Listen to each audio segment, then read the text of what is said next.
মহারাষ্ট্রে ভয়াবহ বিমান দুর্ঘটনা, মৃত উপমুখ্যমন্ত্রীর অজিত পাওয়ার সহ 5। অবতরণের সময় পাহাড়ি এলাকায় ক্র্যাশ করে বিমানটি। বুধবার সাত সকালে ভয়াবহ বিমান দুর্ঘটনা। মহারাষ্ট্রের বারামতিতে ভেঙে পড়ল মহারাষ্ট্রের উপমুখ্যমন্ত্রী অজিত পাওয়ারের বিমান। অবতরণের সময় বিমানটি ভেঙে পড়ে বলেই খবর। ওই প্রাইভেট বিমানে এনসিপি নেতার সঙ্গে ছিলেন আরও 4 জন। বিমানটি ভেঙে পড়ার পরই তাতে আগুন লেগে যায়। যুদ্ধকালীন তৎপরতায় চলছে উদ্ধার কাজ। পিটিআই সূত্রের খবর, বিমান দুর্ঘটনায় 66 বছর বয়সী অজিত পাওয়ারের মৃত্যু হয়েছে বলেই খবর।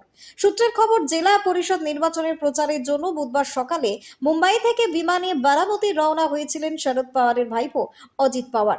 ল্যান্ডিং এর সময় বিমানে যান্ত্রিক ত্রুটি ধরা পড়ে। তার জেরে পাইলট বিমানের নিয়ন্ত্রণ হারান এবং বিমানটি ভেঙে পড়ে। বিমানে ছিলেন মহারাষ্ট্রের উপমুখ্যমন্ত্রী অজিত, তার কয়েকজন কর্মী এবং নিরাপত্তা রক্ষী। তারাও জখম হয়েছেন। 66 বছর বয়সী নেতাকে হাসপাতালে নিয়ে যাওয়া হয়েছিল বলেই খবর। প্রত্যক্ষদর্শীরা দাবি করেছেন, বিমানটি ভেঙে পড়ার সময় তাতে আগুন ধরে গিয়েছিল।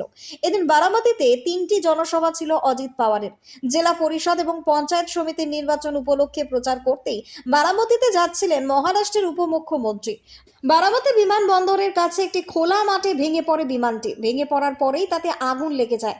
পাহাড়ি এলাকায় বিমানটি ক্র্যাশ করায় সাহায্য পৌঁছতে সময় লাগে বলেই সূত্রের খবর। Bureau report, News Banga Time. Saint Augustine's Day School, Barrackpore. Success for every child. Admission open 2026 to 2027. Contact number 900793 4555.